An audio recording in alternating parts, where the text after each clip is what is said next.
हाँ जी, करिए शुरू। तो आज का टॉपिक है हमारा इंटीग्रेशन का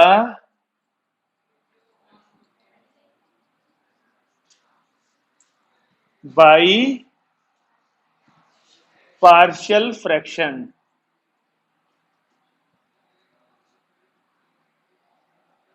इंटीग्रेशन बाई पार्शियल फ्रैक्शन याद है ना? स्टार्टिंग की वीडियोस में हमने ये सीखा था। इंटीग्रेशन हमारी जो इंडेफिनेट है वो तीन तरह के से होगी। पहला था बाई सब्स्टिट्यूशन, तीसरा था बाई पार्ट्स, और तीसरा है ये बाई पार्शियल फ्रैक्शन। तो ये पार्शियल फ्रैक्शन जो है ना, इसका इस्तेमाल पता तुम्हें नाइन्थ में भी किया था। नाइन्थ कह रहा हूं, 11th में भी किया था। 11th में अगर तुमने सीक्वेंस एंड सीरीज किया हो, एपीजीपी वाला एक्सरसाइज करी थी, उसमें एक एक्सरसाइज थी 9.4 स्पेशल सीक्वेंस वाली, कट गई थी ना? तो नहीं करी थी, मतलब ठीक है। तो उसमें एक क्वेश्चन के अंदर इसका इस्तेमाल होता था, पार्शियल फ्रैक्शन का। ठीक है, ये पार्शियल फ्रैक्शन कोई ऐसा मेथड नहीं है जिसको 12th में पहली बार पढ़ाया जाए। पार्शियल फ्रैक्शन एक वो तरीका है जिसकी मदद से फ्रैक्शन वाली कुछ वैल्यूज को, जो कि समथिंग अपॉन मल्टीप्लाई में होते हैं ना, दो पेयर्स, उनको हम प्लस और माइनस में ले आते हैं। 1 अपॉन पहले वाली प्लस 1 अपॉन दूसरे वाली प्लस 1 अपॉन तीसरे वाली, ऐसे करके। तो पार्शियल फ्रैक्शन हमको अलाउ करता है कि अगर कोई हमारा पी अपॉन क्यू की फॉर्म में है, जिसमें क्यू हमारे दो तीन फैक्टर्स हैं, एक फैक्टर इंटू दूसरा फैक्टर इंटू तीसरा फैक्टर, तो पार्शियल फ्रैक्शन हमारा उन सब चीजों को प्लस या माइनस में ले आएगा, अपॉन में ही करवा के, P upon Q P upon Q P upon Q में करके, जिससे हमें आसानी हो जाती है इंटीग्रेशन करने में। क्योंकि जब तक वो question P upon Q, Q में तीन फैक्टर मिलेंगे आपको, आप इंटीग्रेशन नहीं कर सकते, क्यूबिक पॉलिनोमियल अपॉन में होगा एक। लेकिन जैसे ही वो क्यूबिक पॉलिनोमियल 1 अपॉन या फिर समथिंग अपॉन पहले वाला प्लस समथिंग अपॉन दूसरा वाला प्लस समथिंग अपॉन तीसरा वाला प्लस और माइनस में आ जाते हैं ना, फिर बड़े आराम से हम इंटीग्रेशन कर पाते हैं उनका। तो पार्शियल फ्रैक्शन हमें वही चीज सिखाता है। कैसे? देखिए, पार्शियल फ्रैक्शन के लिए जो नेसेसरी कंडीशन है वो कुछ इस तरीके से है कि डिग्री ऑफ न्यूमरेटर हमेशा कम होनी चाहिए डिग्री ऑफ डिनोमिनेटर से। यानी बड़ी नहीं, छोटी होनी चाहिए न्यूमरेटर। जो ऊपर पॉलिनोमियल है उसकी पावर कम होनी चाहिए और जो नीचे उसकी ज्यादा होनी चाहिए। अगर ऐसा नहीं होता तो आप पार्शियल फ्रैक्शन नहीं लगा सकते। ध्यान रहेगी बात।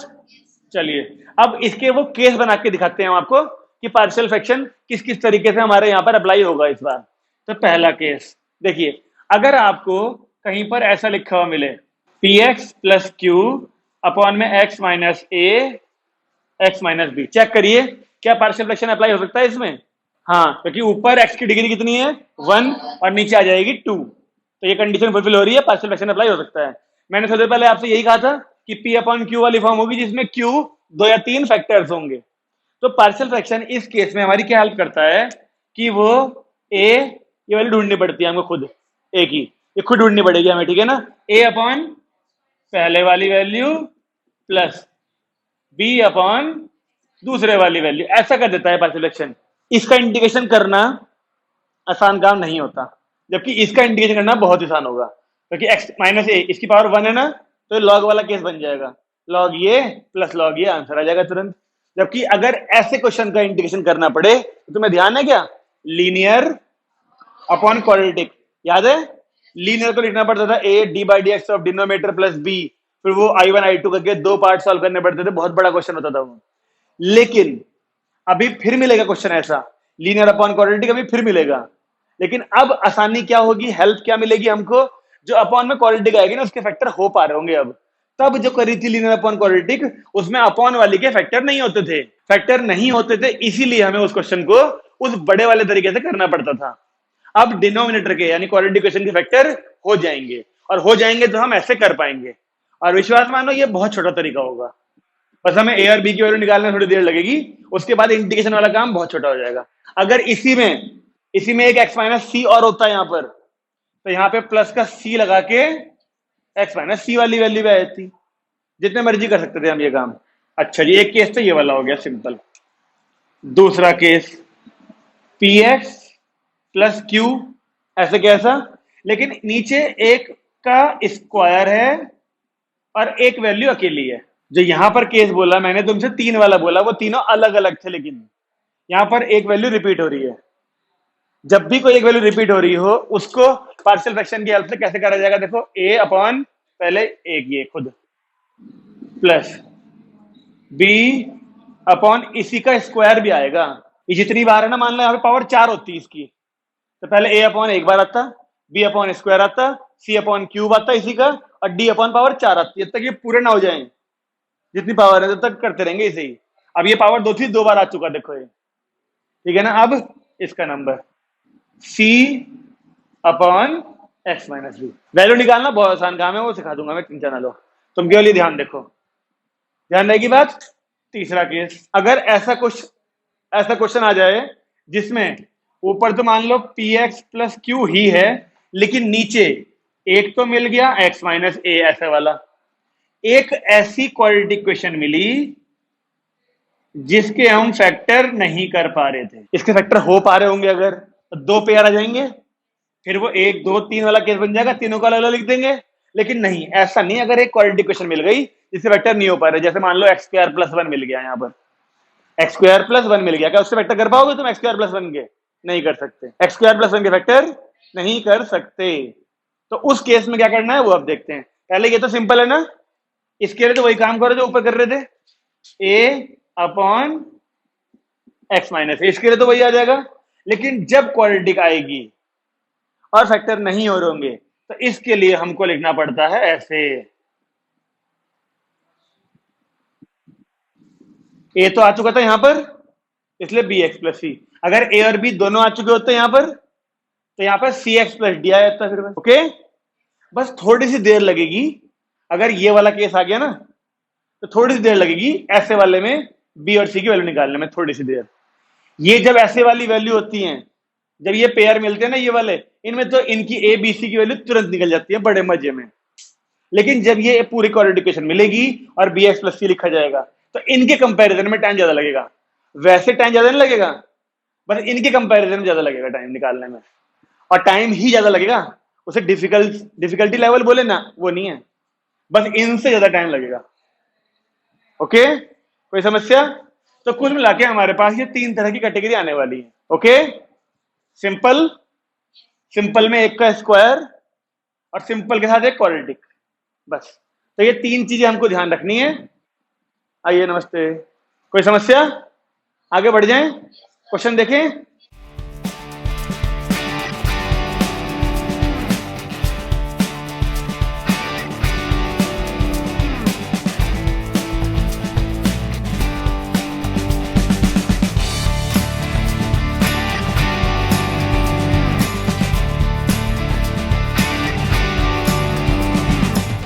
वीडियो सबने देख ली थी?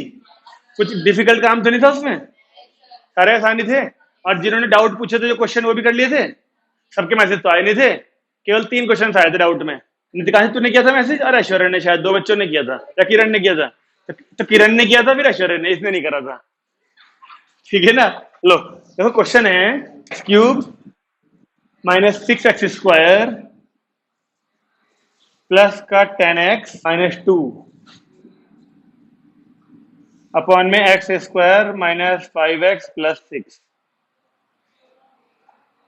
मान लो ये क्वेश्चन था एक, ठीक है। तो सबसे पहले तो चेक करिए कि इस क्वेश्चन को आप लोग कैसे करते। सबसे पहली चीज क्या समझ में आती, ये मत सोचो कि ये इस कैटेगरी का है, वही सोचो क्या करते, पहले डिवाइड करते, क्योंकि ऊपर वाले की पावर ज्यादा है, साइड में करते हैं डिवाइड। चालू जाए, डिवाइड करने में अभी समस्या है किसी को? चालू करो डिवाइड।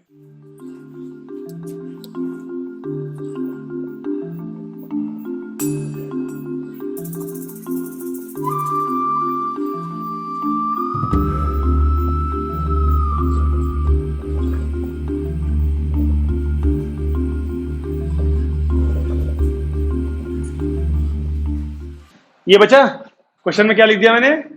अच्छा, यहाँ 5 नहीं 2 था यहाँ पर क्वेश्चन में, तो यहाँ बचा हमारा 2 माइनस 2 और प्लस 6 यानी प्लस का 4। अब ठीक है, ठीक है। इसमें वो लगा दे Euclid division lemma, A is equal to B into Q plus are.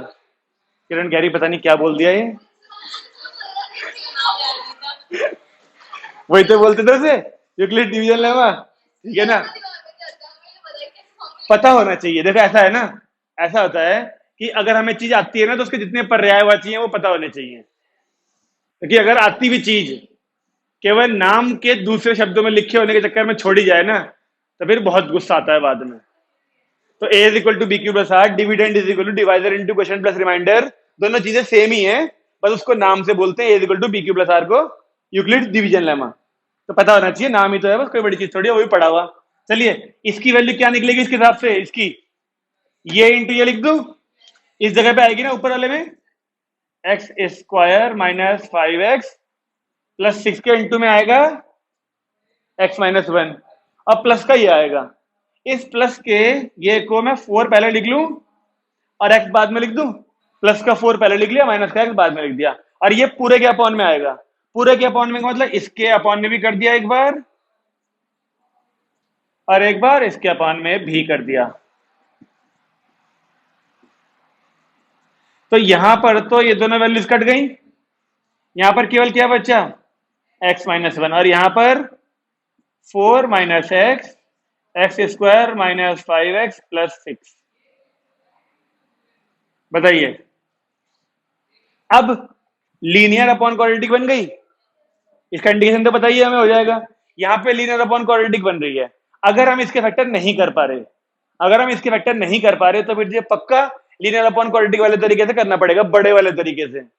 लेकिन अगर इसके फैक्टर कर पा रहे हैं, जो कि होते हैं, मल्टीप्लाई करके 6 और प्लस करके 5, 3 प्लस 2, आप इसके फैक्टर कर पाओगे। और वो फैक्टर अगर आप ध्यान से देखो तो x माइनस 3, x माइनस 2, ये बन रहे क्या, ये हो जाएगा प्लस का 6, ये हो गया हमारा माइनस का 3x माइनस का 2x माइनस 5x, ठीक है। इसके फैक्टर ये आ रहे हैं, क्या अभी भी हम इसको लीनियर अपॉन क्वाड्रेटिक वाले तरीके से करना चाहेंगे? नहीं, अब हम करेंगे पार्शियल फ्रैक्शन वाले तरीके से। इसको इक्वेशन नंबर 1 डाल देते हैं, क्योंकि बाद में जो वैल्यू आएगी इसको सॉल्व करके वो तो यहीं पुट करेंगे ताकि इंडिकेशन पूरे करें। अब तो हम केवल इसे सॉल्व कर रहे हैं, इस वाले को, और बिना इंडिकेशन के कर रहे हैं। क्या पार्शियल फ्रैक्शन का काम इंडिकेशन करना होता है? तो क्या काम होता है, फॉर्म में लाना काम होता है उसका, इंडिकेशन करना नहीं होता काम। इंडिकेशन तो हम अपने तरीके से करते हैं। हमें पार्शियल फ्रैक्शन, ये दो जो मल्टीप्लाई में है अपॉन में, इनको प्लस और माइनस में तोड़ देगा पार्शियल फ्रैक्शन हमारे, तो हम यहाँ पर इंडिकेशन का साइन नहीं लगाएंगे, हम केवल इस वाली वैल्यू को उतार रहे हैं और पार्शियल फ्रैक्शन सॉल्व करेंगे। इसको हटा दूं यहां से, आइए, तो ये है 4 माइनस एक्स अपॉन में x माइनस 3, x माइनस 2। हाँ जी, तो जो मैंने आज 3 फॉर्म्स लिखी थी जब पार्शियल फ्रैक्शन शुरू कराया था क्लास में, तो उन 3 फॉर्म में सबसे पहले वाली फॉर्म है, देखो ये सिंपल वाली, तो इसके लिए पहले क्या करेंगे, a अपॉन पहले वाली value plus b upon x minus 2 दूसरे वाली वैल्यू।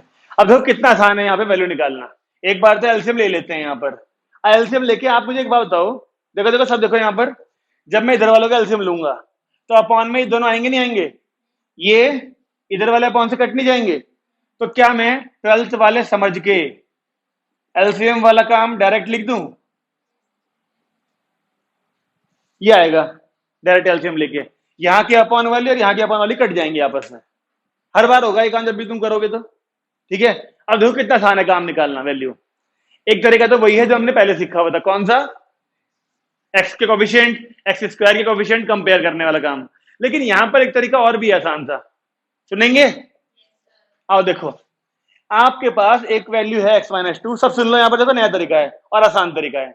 एक वैल्यू x माइनस 2 है, एक वैल्यू x माइनस 3 है, दो ही वैल्यू है ना। एक बार इसको जीरो करो तो x की वैल्यू क्या आएगी, माइंड में सोचो इसको, तो x की वैल्यू 2 आएगी ना, तो एक बार x की वैल्यू 2 पुट करेंगे, एक बार इसको जीरो करो तो,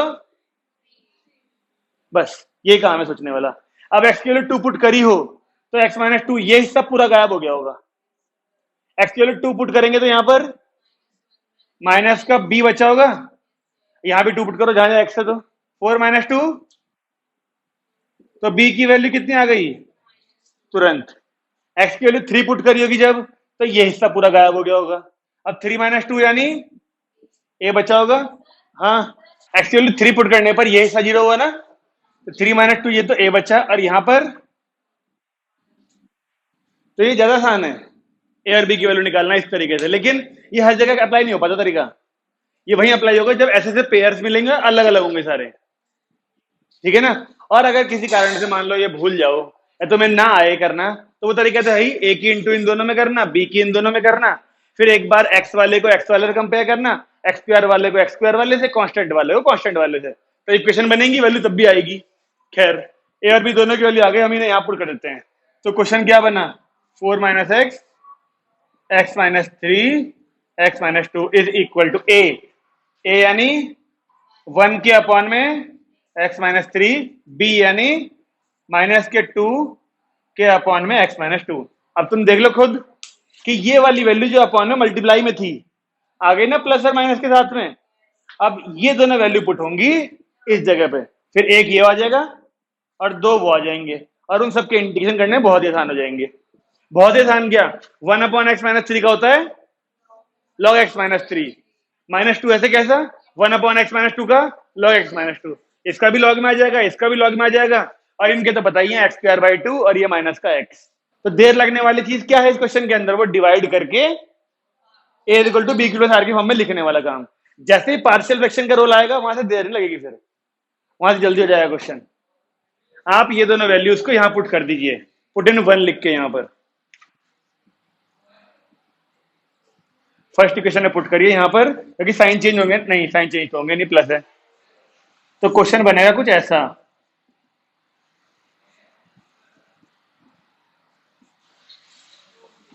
ये बनेगा क्वेश्चन आपका।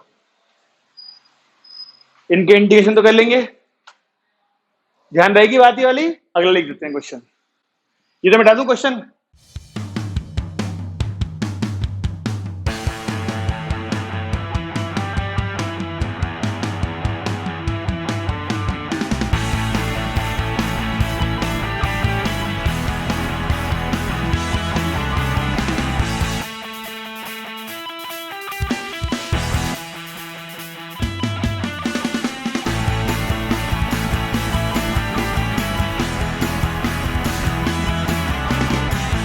देखिए जी क्वेश्चन हाजिर है, क्या इसमें एट प्रेजेंट पार्शियल फ्रैक्शन लग सकता है, क्योंकि फैक्टर नहीं है पहली बात।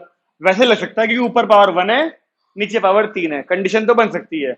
अब समस्या आती है इसके फैक्टर की, क्या हमें ध्यान है क्यूबिक के फैक्टर कैसे करते थे, क्यों एक्स माइनस 1 से, क्यों कुछ कुछ ध्यान है इसे, लेकिन पूरी बात ध्यान नहीं है।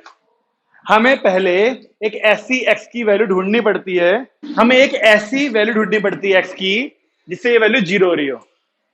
आया कुछ याद, और वो ऐसी वैल्यू इससे मिलती है, इससे इसके फैक्टर होने चाहिए।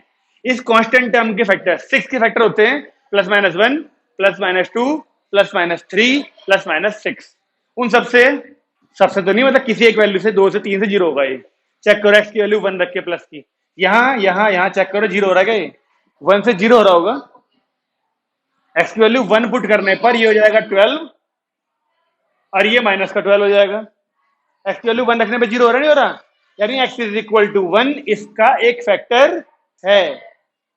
और अगर एक्स इज इक्वल टू 1 इसका फैक्टर है, यानी कि आ गया याद, एक्स माइनस 1 से डिवाइड करना पड़ता था इसको, आया याद कुछ, एक्स माइनस 1 से इस पूरे को डिवाइड करेंगे, जल्दी करिए। अब x cube minus 6 x square plus 11 x minus 6, ये डिवाइड करने वाला काम तुम ही करोगे।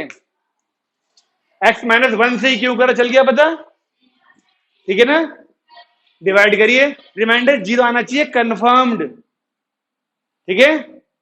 और यहां पे क्वालिटी क्वेश्चन बताओ क्या आ रही है, तो मैं इसके फैक्टर्स लिखता हूं यहां पर करके। एक तो 3x प्लस 2 आ ही रहा है, एक x माइनस 1 आ रहा है, दो और तुम बताओगे अभी। करो करो सब आगे जी, डिवाइड करो, कोई नहीं बचेगा इससे, करो सब करो divide. X square minus 5x plus 6, और ये वही है जिसके क्वेश्चन पिछले, जिसके वेक्टर पिछले बार किए थे, इसके x माइनस 2 एक्स माइनस 3। तो क्या नीचे यहां पर ये लिख दू इकट्ठे, तीनों आ गए। क्या अब पार्शियल फ्रैक्शन लग सकता है, तो यहां पर ये dx हटा दूं और ये इंटीग्रल के साइन हटा दूं बस, तो लग जाएगा ना a के अपॉन में x, b के अपॉन में x माइनस 2 और c के अपॉन में x माइनस, बोलिए सही है। यहां पर रिमाइंडर 0 आया ही होगा, ठीक है ना। क्या यहां तक कोई समस्या किसी को, यहाँ तो कोई समस्या? अब वैल्यू ढूंढने के लिए पहले एलसीएम लेना पड़ेगा। एलसीएम में मैंने कहा आपसे ये नीचे वाली पूरी इससे कट जाती है, तो बचेगा केवल क्या यहाँ पर, यहाँ तो बचेगा 3x+2।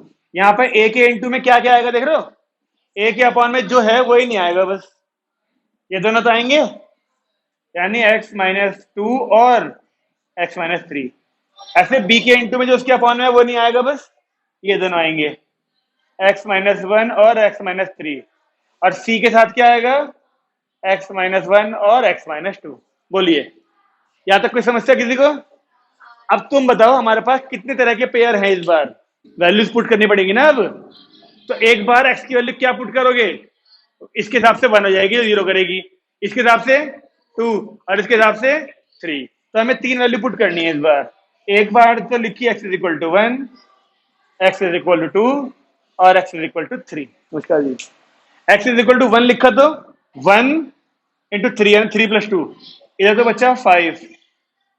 जब 1 पुट करोगे तो क्या होगा, देखो देखो, जब 1 पुट करोगे तो जहां जहां x-1 है, यहाँ 1 0, ये पूरा हिस्सा गायब और ये पूरा हिस्सा गायब, केवल बचेगा ये वाला। तो 1 ये और ये 1 रखा, तो 1 - 2 इज -1, 1 - 3 इज -2, -2 इंटू -1 यानी +2, 2a। तो a की वैल्यू आ गई ना तुरंत 5/2। सही है। ऐसे ही जब x=2 रखेंगे तो क्या होगा, जहां जहां पे x-2 होंगे वो दोनों 0 हो जाएंगे, एक तो ये वाला x-2 गायब और ये वाला दोनों गायब, ये बचेगा b वाला। 2 - 1 यानी 1 और ये -1 यानी -b इज = 2 रखा है यहाँ पर, 2 3 6 + 2 8। तो b की वैल्यू आ गई -8। ऐसी c की वैल्यू निकलेगी जब x=3 रखा, तो कौन कौन सा 0 होगा, x-3 ये वाला और x-3 ये वाला।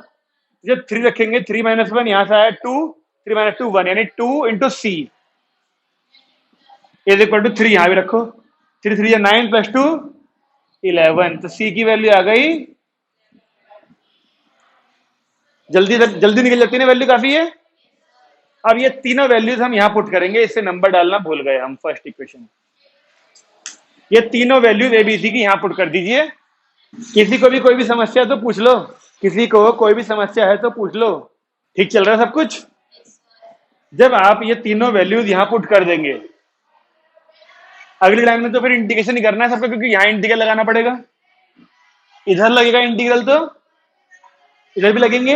हाँ भाई, क्या ये एबीसी की वैल्यू पुट कर दी यहां पर, तो आंसर लिख के देते इंटीग्रेशन का। ए की वैल्यू यहां पे आई होगी 5/2, तो आंसर क्या आएगा 5/2 लॉग के साथ में +1, क्यों -1। फिर बी की वैल्यू -8 डली होगी तो -8, 1/x-2 फिर से लॉग प्लस, फिर सी की डली होगी यहाँ पे 11/2, ये रहा वो 11/2 और 1/x-3 फिर से हो जाएगा।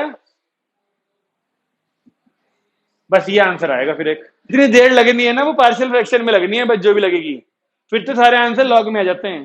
ठीक है जी, जब तक अपॉन में लीनियर फैक्टर बन रहे हैं, जब तक लीनियर फैक्टर बन रहे हैं तब तक आंसर में सारे लॉग आएंगे। किसी क्वेश्चन में x² हुआ तो या तो tan इनवर्स आ जाएगा, x² -1 वाला तो मिलेगा नहीं, x² प्लस वाले मिलेंगे, tan इनवर्स आ जाएगा, अदरवाइज लॉग चलेगा सब में आंसर में। ठीक है जी, ये दोनों क्वेश्चन समझ में आ गए सिंपल वाले।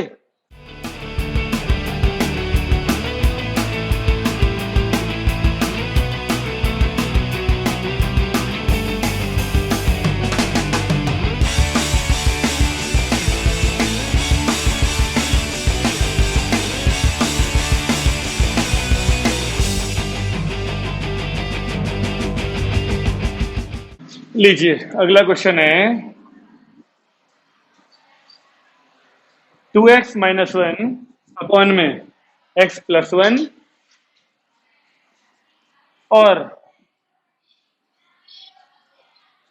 x² + 2। लीनियर वाले तो बहुत सारे कर लिए, ऐसा आ गया, देखो क्वाड्रेटिक है ना, क्वाड्रेटिक है, इसके फैक्टर भी नहीं कर सकते हम, तो प्लस में है ना तो फैक्टर भी नहीं होंगे, तो क्वाड्रेटिक वाला केस लगाना पड़ेगा जो पढ़ा था हमने। तो चलिए पार्शियल फ्रैक्शन के लिए तैयार करते हैं। पार्शियल फ्रैक्शन हो सकता है, नहीं हो सकता, पहले चेक कर लो। ऊपर पावर 1 है और नीचे 3 है पावर, यानी हो सकता है। तो 2x - 1 अपॉन में x प्लस वन, बताओगे क्या लिखूं? पहले पहले इसके लिए क्या आएगा? प्लस, ये है क्वाड्रेटिक, तो क्वाड्रेटिक के लिए क्या बोला था? अपॉन में एक्स स्क्वायर प्लस टू। सही है जी। अब वैल्यू उतने आराम से भले नहीं मिलेगी, लेकिन मिलेगी तो है ही, बस उतने आराम से नहीं मिलेगी। आओ देखें, एलसीएम तो यहां भी लेना पड़ेगा। इसे इक्वेशन नंबर 1 डाल देते हैं, वैल्यू निकालने के बाद यहां पुट करनी पड़ेगी वैल्यू हमको। चलिए, यहां पर तो बनेगा 2x माइनस वन एलसीएम लेके। यहां पे a के इंटू में क्या आएगा? ये वाली वैल्यू, और bx प्लस सी के इंटू में ये आना चाहिए ना एलसीएम के बाद। बस, अब बताना शुरू करिए मुझे। एक वैल्यू तो लीनियर है ना हमारे पास, और वो कौन सी है? तो इसके लिए तो जीरो वाला हिसाब सोच ही सकते हैं। क्या होता है ये वाला जीरो? कब होता है? एक्स की वैल्यू माइनस वन पे।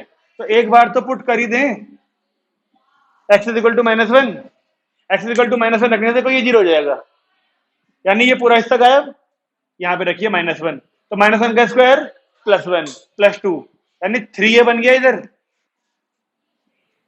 यहां पर अगर माइनस वन रखा तो ये माइनस का थ्री, तो ए की वैल्यू क्या आई? एक वैल्यू तो आ गई आराम से। बोलिए, यहां तक कोई समस्या? ये तो काम पुराना ही है, पुराना। लेकिन आप जो ये दूसरी वाली वैल्यू है, इसके लिए कुछ और सोचना पड़ेगा। अब जैसी अप्रोच लीनियर के लिए थी, वैसी अप्रोच इस क्वाड्रेटिक यानी बी एक्स प्लस सी के लिए नहीं होनी चाहिए। अब हमें एक चीज दिख रही है कि बी के इंटू में ना एक्स है इंटू में, तो अगर हम हर बार एक्स को जीरो पुट करें एक वैल्यू, तो जीरो इंटू बी गायब हो जाया करेगा। एक्स की वैल्यू जीरो रखें तो बी इंटू जीरो, तो बी गायब हो जाएगा ना, सी मिल जाएगा उसमें आराम से हमें। देखो कैसे, अगर एक्स की वैल्यू जीरो रखी तो इस वाले में चेक करो, एक्स की वैल्यू जीरो रखते ये गायब हो जाएगा, क्या बचेगा यहाँ पर? माइनस का वन। एक्स की वैल्यू जीरो रखते यहाँ पे क्या बचेगा? Two A. एक्स की वैल्यू जीरो रखते यहाँ पे क्या बचेगा? सी। और ये जीरो रखते केवल सी ही बचेगा बस, सी के इंटू में वन आएगा ना। तो अब यहाँ पर ए मिल चुका हमको, ये देखो ये वाला डाल देते हैं, अगर माइनस का ए, तो ये माइनस का टू इधर आएगा, प्लस का टू बन जाएगा, तो सी की वैल्यू आगे ना ये भी तुरंत। लेकिन जो एक वैल्यू बची है, जो इसे है बी, वो निकालने के लिए आपकी इच्छा है कुछ भी पुट कर लो, कुछ भी। माइनस वन कर चुके, जीरो कर चुके, तो क्या करना चाहोगे? वन। आसान तो वही बैठनी चाहिए। तो एक्स की वैल्यू अगर आपने वन डाल दी, तो अब एक इक्वेशन बनेगी ए बी और सी तीनों में, जिनमें ये दोनों पुट कर ही देंगे तो बी मिल जाया करेगा। ये तरीका है जब बी एक्स प्लस सी आ गया क्वेश्चन में। तो दोनों को नींद आ रही तुम्हें? कब से नहीं सोए तुम दोनों? मुंह धो के आना, के जाओ बाहर, हैंडपंप की सुविधा है, ठंडा ठंडा पानी है। हाँ भाई, एक्स की वैल्यू वन डालने पर यहाँ क्या आएगा? वन। यहां वन डालने पर थ्री ए, यहां वन डालने पर बी प्लस सी, और ये ऐसा कुछ चेक करिए। अब सी की वैल्यू वन और ए की माइनस वन डाली जाए, ए की माइनस वन डालेंगे तो ये इधर आके फोर बन जाएगा, और सी की वन डालें तो टू बी प्लस का टू, ये two is equal to two B, जहां से बी भी आ गया वन। माइनस वन, वन और वन, ये तीनों वैल्यूज यहां पुट करी जाए, तो जरा मुझे बताइए कि आंसर कैसे निकलेगा इस बार।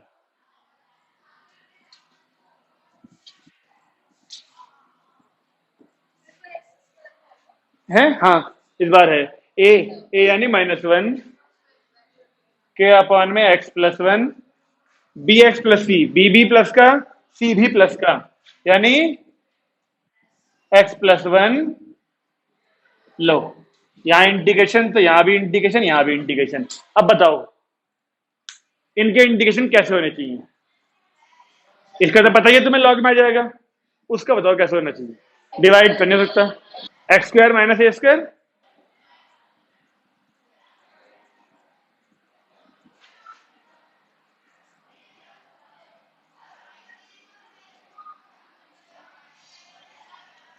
सेपरेट करके एक बार इसके नीचे, एक बार इसके नीचे। इस वाले में टी मानेंगे तो वो डी टी बन जाएगा, और वो लॉग आ जाएगा। नहीं, स्क्वायर है यहाँ पर भी, तो ये आएगा tan इनवर्स में, ये आएगा लॉग में, और ये भी लॉग में। तुमसे कहा था ये है तो लीनियर अपॉन क्वाड्रेटिक फॉर्म ही, लेकिन उस क्वाड्रेटिक फॉर्म में अपॉन में क्वाड्रेटिक इक्वेशन पूरी नहीं है। अगर जो अपॉन में क्वाड्रेटिक इक्वेशन पूरी होती है तो फिर हमें लीनियर अपॉन क्वाड्रेटिक वाली वही वाले बड़ा वाला तरीका लगाना पड़ता। अब क्वाड्रेटिक पूरी नहीं है तो सेपरेट करके जल्दी आएगा आंसर। याद आया क्या? बताने के बाद तो आ जाना चाहिए याद, पहले भले नहीं आया तुम्हें याद। इस वाले को हटाऊं क्या?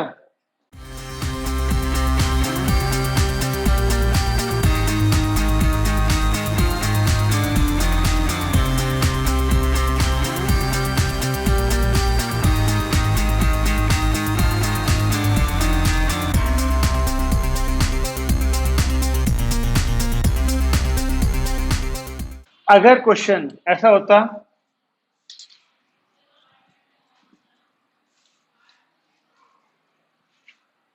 अगर क्वेश्चन ऐसा होता तो कैसे करते इसको? पार्शियल फ्रैक्शन से करेंगे, वही तो पूछ रहा हूं कैसे करेंगे। इसे A cube minus B cube वाले से, ये बनेगा ऊपर 2x, नीचे a minus B, A square plus B square plus A B. A cube minus B cube का फॉर्मूला होता है ना ये। अब दो फैक्टर मिल गए जिसमें से एक लीनियर है और एक क्वाड्रेटिक है। अब फिर से क्या काम आएगा, एक बार ए के अपॉन में लीनियर, और ये क्वाड्रेटिक है जिसके फैक्टर नहीं हो सकते, देख लो। तो क्या लिखना चाहिए इसके लिए, यहां पर bx प्लस सी और अपॉन में x square plus x plus 1 आएगा ही आएगा। अब इसे सॉल्व कैसे करना है, जैसे ये वाला क्वेश्चन सॉल्व किया था। यहां पर एक वैल्यू तो देखो, ये एक बार ये 0 हो सकता है ना, एलसीएम के बाद एक बार एक्स की वैल्यू 1 पुट करोगे तो ये वाला इससे गायब होगा। इसके लिए क्या करोगे, जब bx प्लस सी होगा एक बार 0 पुट करोगे वही एक्स को, और एक बार अपनी मर्जी से कुछ भी पुट कर लेना तीसरी बार, ठीक है। लीजिए अगर क्वेश्चन ऐसा होता तो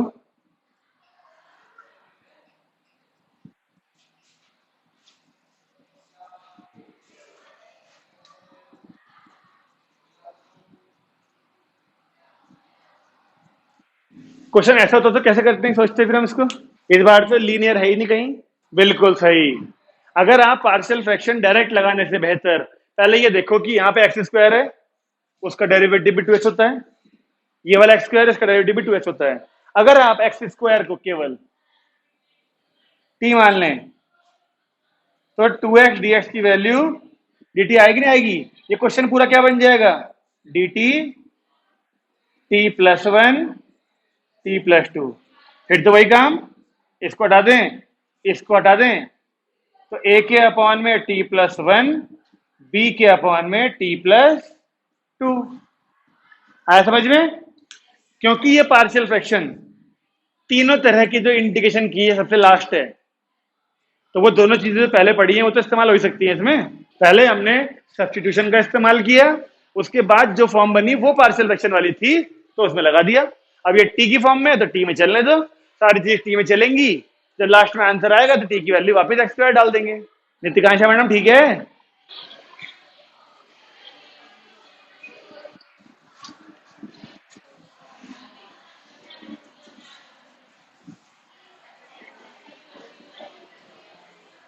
अगर ये होता क्वेश्चन तो आप लोग ट्रिग्नोमेट्री में पार्शियल फ्रैक्शन नहीं लगाएंगे।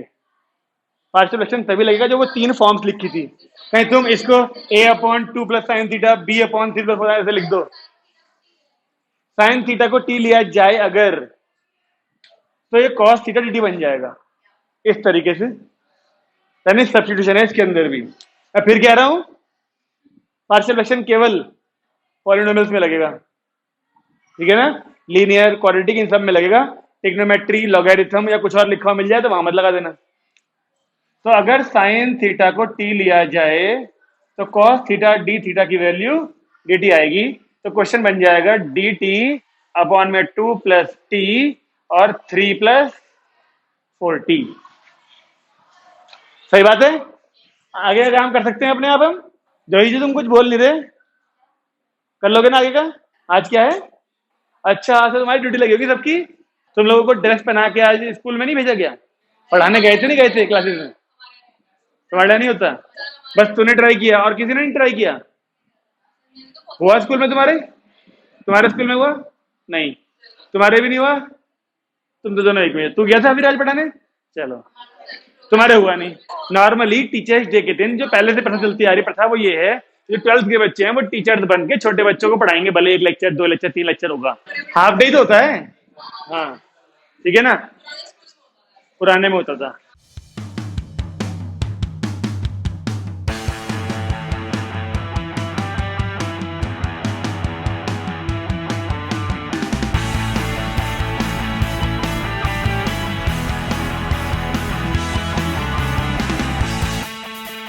लो देखो, अगर ये हो क्वेश्चन तो dx के अपॉन में sin x minus sign 2x, ये बिल्कुल ये वाली फॉर्म नहीं है पक्की पकाई। जैसे इसमें तो साइन को टी लेने पे ऊपर dt बन रहा था ना, ये तो पक्के पकाए फॉर्म थी, टी लेके dt बन गए थे और तुरंत पाइथागोरस वाली फॉर्म भी आ गई। यहाँ पे ऐसा नहीं है, क्योंकि साइन को टी लोगे तो ऊपर कॉस होना चाहिए था, नहीं है। तो क्या करेंगे? सबसे पहला काम साइन का मामला खोलते हैं, तब सोचेंगे कुछ और। तो ये रहा वो साइन एक्स, इसका मामला 2 साइन एक्स ओपन किया, उसके बाद साइन एक्स कॉमन लिया पहले, अब बचा 1 माइनस 2 कॉस एक्स। अब सोचिए कुछ कि अब क्या ऐसा बनाया जाए ताकि हम टी माने और dt बन जाए। सोच लो, फिर तुम बताऊंगा एक तरीका। पार्शियल फ्रैक्शन लगाने के लिए हमको अपॉन में किस तरह की वैल्यूज चाहिए होती हैं? फैक्टर्स वाली। तो क्या ये उस फॉर्म की वैल्यू है? उस वैल्यू की फॉर्म है, मतलब कुछ है उस फॉर्म में है ये 1 माइनस 2t, तो ये है ही उस फॉर्म में। अगर हम इसे 1 माइनस 2t जैसा बनाएं तो इसको t मानने का मतलब ऊपर साइन चाहिए। अब ऊपर साइन तब मिलेगा जब, बताओ तुम्हें दिख रहा है होता हुआ क्वेश्चन? इस कॉस को t लें तो ये साइन और dx क्या बन जाएंगे? dt। ये साइन और ये साइन मिलके साइन स्क्वायर बनेंगे, उस साइन स्क्वायर को 1 माइनस कॉस स्क्वायर लिख लेंगे। आ गए ना नीचे सारे कॉस? बनी नहीं बनी फॉर्म वही वाली? करते हैं ठीक, लो इसे। ऊपर साइन एक्स के साथ में dx, ये साइन स्क्वायर एक्स को लिखा 1 प्लस कॉस एक्स और 1 माइनस कॉस एक्स। देखिए अब तो आ गई पूरी फॉर्म पहचान में। क्यों सौभाग्य, दोबारा बोलूं क्या? ये मैंने कहा था कि 1 माइनस 2t बनाने के लिए इसको t मानना पड़ेगा कॉस को, और कॉस को t मानने का मतलब हमें साइन चाहिए ऊपर dt बनाने के लिए, इसलिए मैंने एक साइन से करी मल्टीप्लाई, तो डिवाइड भी करना पड़ेगा। अब ये साइन एक साथ मिलकर तो बन गया dt, और ये साइन अब नीचे सारी चीज t मानी चाहिए और t कॉस को माना था, इसलिए ये साइन और ये साइन मिलकर साइन स्क्वायर बनाएंगे। उसे 1 माइनस कॉस स्क्वायर लिखा, यानी ए स्क्वायर माइनस बी स्क्वायर से 2 बार लिख लिया, ए प्लस बी ए माइनस बी। अब सारे कॉस आ गए ना, अब आप बड़े आराम से कॉस को टी मान सकते हो। तो क्वेश्चन क्या बनेगा? माइनस का dt अपॉन में 1 plus T 1 minus T 1 minus 2t। अब फिर वही 3 फैक्टर आ गए, तीनों लीनियर हैं, तो एक बार a के अपॉन में 1 प्लस टी, b के अपॉन में 1 माइनस टी और c के अपॉन में 1 माइनस 2t। आगे वाला काम कर पाएंगे कि नहीं कर पाएंगे बताओ? नितिकांक्षा जी की आपकी आवाज नहीं आई? तो कह रही जब पहुंचूंगी तो देख लूंगी। कल डांट पड़ी फिर घर जाके, उस आगे करा तूने?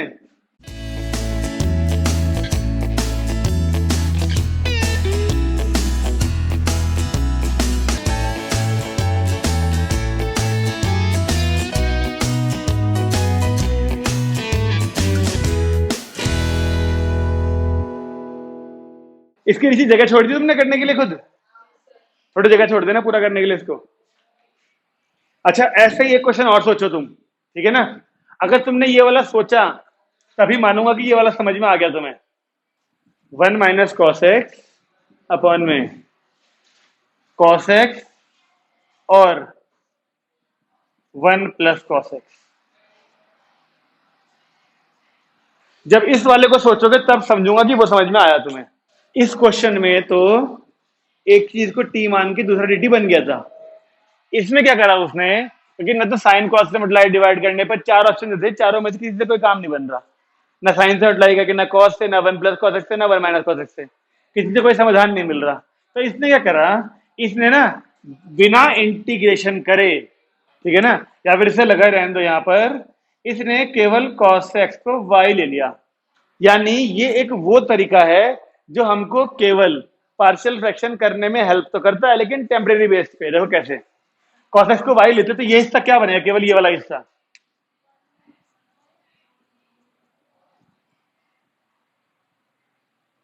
One minus Y upon Y into one plus Y. अब ये ऊपर y की पावर 1 है, नीचे y की पावर 2 है, यानी a upon Y plus b upon 1 plus Y. आया समझ में? एक तो y लेने का तरीका वो होता है जिसमें हम इंटीग्रेशन के सहित cos x को y लेते हैं और यहाँ पे dx और dt वगैरह निकालते हैं, ठीक है ना। उससे तो पूरा क्वेश्चन ठीक चलता है, ठीक चलता है। लास्ट में हम t की वैल्यू पुट कर देते हैं इंटीग्रेशन के भी बाद में। लेकिन ये एक वो तरीका है, ये एक वो तरीका है जिसमें हम टेम्परेरी बेस पे y मान लेते हैं और dx और dt नहीं निकालते केवल। लेकिन क्योंकि ये टेम्परेरी बेस पे निकाला गया है, तो हम इसमें इंटीग्रेशन से पहले ही वापस y की वैल्यू cos x डालेंगे, क्योंकि इंटीग्रेशन तो dx के रेस्पेक्ट में ही होना है। या तो हम यहाँ पे चेंज कर देते dy में, तो इंटीग्रेशन करने के बाद में वैल्यू पुट कर देते, सारा क्वेश्चन dy में चल रहा होता। अब अगर हम टेम्परेरी बेस पे करेंगे, dy नहीं निकालेंगे, तो आप बताओ इंटीग्रेशन कैसे कर पाओगे? सारी चीजें y में चलेंगी जबकि यहाँ चल रहा होगा dx, तो इंटीग्रेशन कर ही नहीं सकते फिर हम। तो ये एक तरीका है टेम्परेरी, जिससे हम इस कॉम्प्लेक्स वैल्यू को बस तोड़ देते हैं प्लस माइनस में, और इंटीग्रेशन से पहले वापस वैल्यू डाल देंगे cos x की। क्या क्या आएगा इससे? 1 माइनस वाई, ए के इंटू में 1 प्लस वाई और बी के इंटू में वाई। एक बार y की वैल्यू 0 पुट करी इसकी वजह से, एक बार -1 पुट करी इसकी वजह से। जब 0 पुट करेंगे तो 1 इक्वल टू ए की वैल्यू 1, और जब -1 पुट हट गया माइनस का b, और यहां -1 पुट करा तो 2, b की वैल्यू आ गई 2। ये दोनों वैल्यूज यहां पुट करी जाएं तो कुछ b की वैल्यू -2, जब -1 पुट करा तो ये माइनस का b, हाँ, और यहां भी तो -1 करा तो 2 हो गया यहाँ, ठीक है। ये दोनों वैल्यूज यहां पुट करें और फिर क्वेश्चन भी दिखाऊं करके, तो क्वेश्चन क्या बनेगा? 1 माइनस कॉस एक्स, ये था क्वेश्चन। a अपॉन वाई, ए यानी 1 अपॉन में वाई क्या था? b यानी माइनस का 2 अपॉन में क्या है? 1 प्लस वाई यानी 1 प्लस कॉस एक्स। यानी कि इस कॉम्प्लेक्स वैल्यू को हम प्लस माइनस करके ये लिखेंगे, इसका एलसीएम लिया जाए तो वापिस से ये मिल जाएगा। अब हो गया ना आसान, देखो करना, क्योंकि अगर इसका इंटीग्रेशन करने को दिया जाए तो इसका इंटीग्रेशन भी होगा और इसका भी होगा। 1 अपॉन कॉस को तो सेक लिख लेंगे, और सेक का इंटीग्रेशन पता है हमें, log sec X plus tan X होता है। और 1 अपॉन में 1 प्लस कॉस एक्स का रेशनलाइज कर लो, चाहे कॉस के हाफ एंगल से 1 काट लो, फिर कर लो इंटीग्रेशन। तो ये एक तरीका रह गया था। इसके क्वेश्चन आगे आएंगे, अभी और क्वेश्चन आएंगे जिनमें टेम्परेरी बेस पे वाई माना जाता है केवल।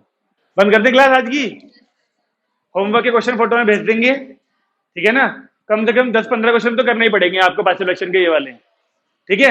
अभी इसके क्वेश्चन यानी ऐसे टेम्परेरी बेस पे वाई मानने वाले मैं और कराऊंगा अगली क्लास में क्वेश्चन, ठीक है। लेकिन बाकी क्वेश्चन जितने हमने आज किए हैं इनके जैसे तो क्वेश्चन ट्राई करना है आपको जाके आज, ठीक है। बंद कर दूं?